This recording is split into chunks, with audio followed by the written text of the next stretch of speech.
Hello, this is Jennifer Dassinger with A Plus College Ready, and we are now about to go over our last type of equilibrium for Unit 7, Solubility Equilibrium. So if you notice in the particular diagram to the right, the soluble salt is in aqueous solution, water, and notice the water molecules are being attracted to the cations and the anions. And if you notice the red cation, the oxygen side of the water is being attracted and surrounding it on that side. And then notice on the anion of the salt, the hydrogen side of the water is being attracted to it. Just a little particular diagram analogy there in discussion. So this is the process of, does something dissolve? Well, everything is slightly soluble or to a degree of solubility.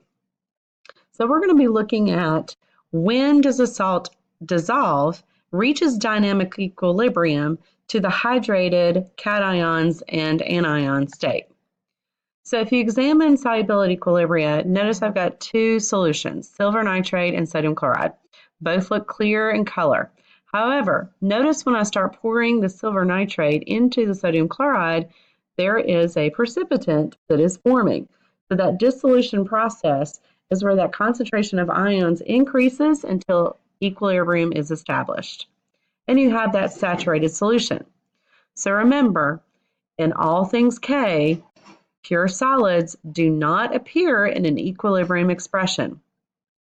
So you remember also too your solubility rules. So sodium and nitrate would not appear in your balanced reaction because you're realistically just looking for your precipitant of the silver chloride and when it's going into ion form. So our KSP is, of course, silver concentration plus our multiplied by our chlorine ion concentration yields to the KSP value. So the solid is left out. Just remember, solid left out. So write these equilibrium expressions. As we look at these, remember what has to go into them. Coefficients, coefficients, coefficients. So as we're looking at our coefficients, notice when we mathematically do the calculations, we have our coefficient within the parentheses and then raised to the coefficient. That's a little different. So how did I get the 4x cubed? Combine like terms, isolate the variable, get it down to x. That's all I'm doing. Spoke a little Mathanese, but you see the math. Now, here's an example for you to look at. You take lead chloride dissolving slightly to some extent in water. Notice it says to calculate the KSP. Notice it says the ion concentration is said to be 1.62 to the power of negative 2. Therefore, I write my equilibrium expression, show my mathematical calculations. Notice I've multiplied 2 times the 1.62 to the power of negative 2 to get my 3.24 to the power of negative 2. So then I just solve for x. Pretty easy, huh? So what if I'm calculating KSP from solubility? So now they're going to give you a solubility value. How can you tell? You're given a molarity, and they ask, what's the KSP? Let's look at our next example. So again, set up your equilibrium expression. KSP is equal to x squared. I literally plug in my molarity, my molar solubility, and solve for KSP. That's pretty simple. Now if you notice this example here, it says what mass is dissolved into a volume. Okay, so now watch out. We're given a volume here of a saturated solution of silver bromate. They also give us a KSP. You still have to write your equilibrium expression, solve for your molar solubility, your X, and that's your moles. But now they want to know mass. That's just stoichiometry. So if you're looking at your stoichiometry, all you have to do is then take the molarity, convert it to get back to your gram quantity. And that's what I've done for you at the bottom. So the 235.8 is the molar mass of silver bromate. So notice, pay attention to this problem. It says calculate the molar solubility from its KSP. So take the time at this point to pause the video and practice this calculation for yourself. And we'll return in a minute or a few minutes, however long it takes, for you to figure this out. See you on the flip side. How did you do?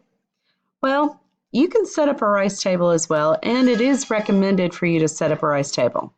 So again, solids are not included in your equilibrium expression. We don't have any initial concentration of our ions, our cation and our anion.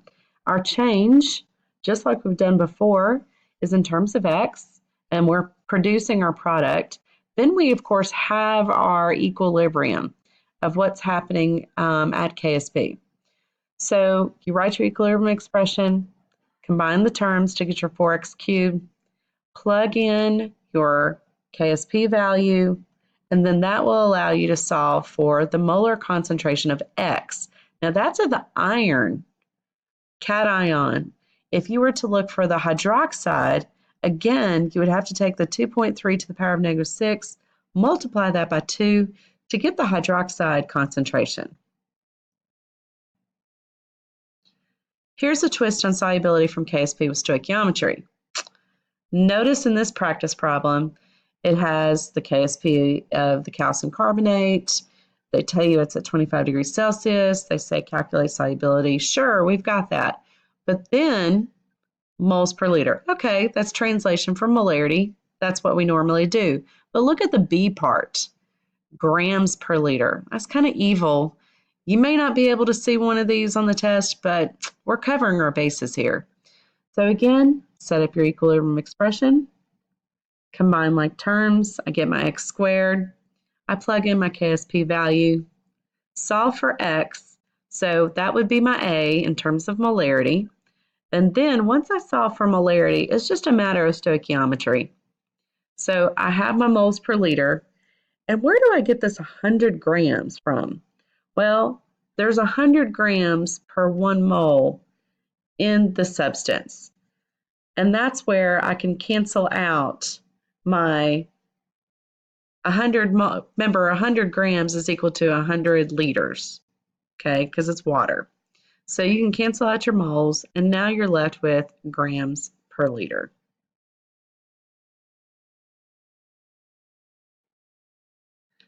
Here's a couple of visual aids for you to help you with what is Q to K and K to Q again. So KSP and the reaction quotient, if KSP and Q are in alphabetical order, then greater and less than, remember, the arrow will point in the arrow of the shift. So if KSP is less than Q, it's going to shift to the reactant side, which is very rare because, again, it's a slightly soluble or insoluble salt, but you might see that sometimes. The majority of the time, you're going to see that KSP is going to be greater than Q, and the arrow is going to point into the product side. Boom. There it is, ladies and gentlemen. Done. Next, here's another graphical visual aid for you.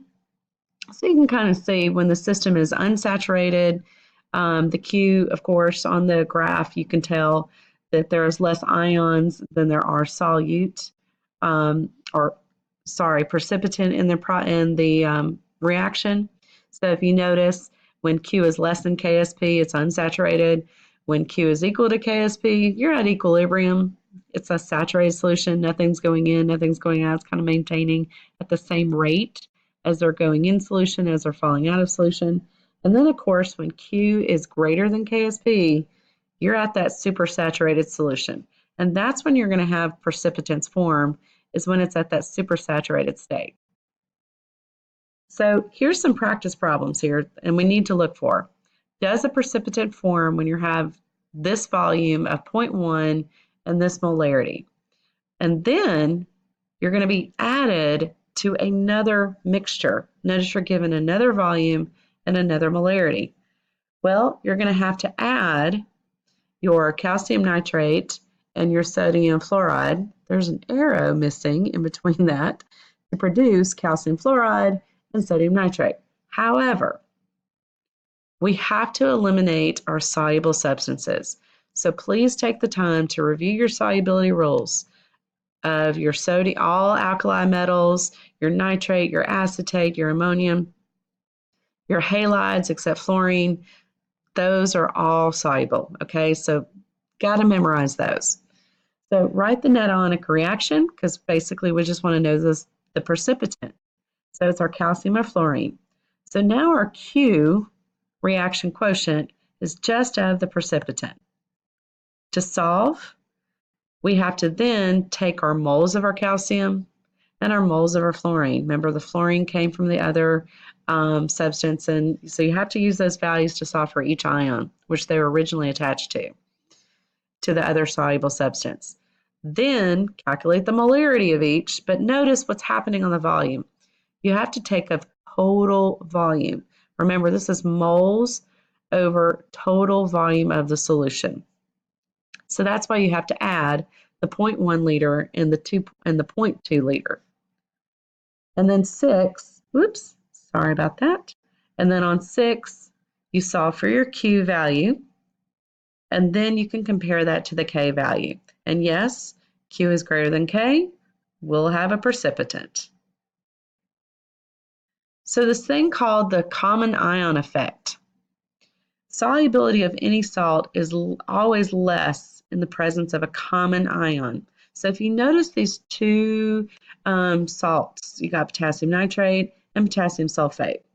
The common ion is, of course, potassium. So the solubility depends upon if there's more of the ions in solution, and as always, it is temperature dependent. Again, all things K, temperature dependent. So in this slide, you notice that when you have the silver and the carbonate and it's placed into another reaction, you're going to have that common ion affecting whether or not the silver is going to dissolve in solution or not. Due to Chatelier's principle, if you increase the concentration of the silver ions, it's going to shift back towards the solid silver carbonate. If I increase the solubility of my silver carbonate, you're going to, of course, create more silver and carbonate ions. So what is the solubility of magnesium hydroxide in water and in magnesium chloride? So first you have to do water. So take a moment, walk through the math. Now that you've walked through the math on how to solve for the molar solubility of magnesium hydroxide in water, let's look at how we take that value and compare. Yes, on part B, we have to compare it to our common ion. So again, we're going to have to write our balanced reaction, show our initial conditions that we just solved for, the 0.1 that we have the magnesium chloride, because that's our common ion of the magnesium. Show the equilibrium. Don't forget to bring that coefficient of 2 down with your 2x. So the amount of magnesium ions that dissolve is represented in a small amount of 0.1. So we can assume, since it's such a small amount, that we can neglect the x. So we don't have to incorporate the 0.1 plus x, we can neglect it. So it is 0.1. So then we set up our 5.6, which is our KSP value, equal to that, and we can then solve for the X concentration now with the common ion. You might want to review this practice problem just to compare and contrast the two common ions. This is the most complicated of the solubility equilibrium. And trust me, there's more practice where this came from in the practice problems and your teacher will give to you. So that's all things equilibrium. Good luck, and may a 5 be ever in your favor.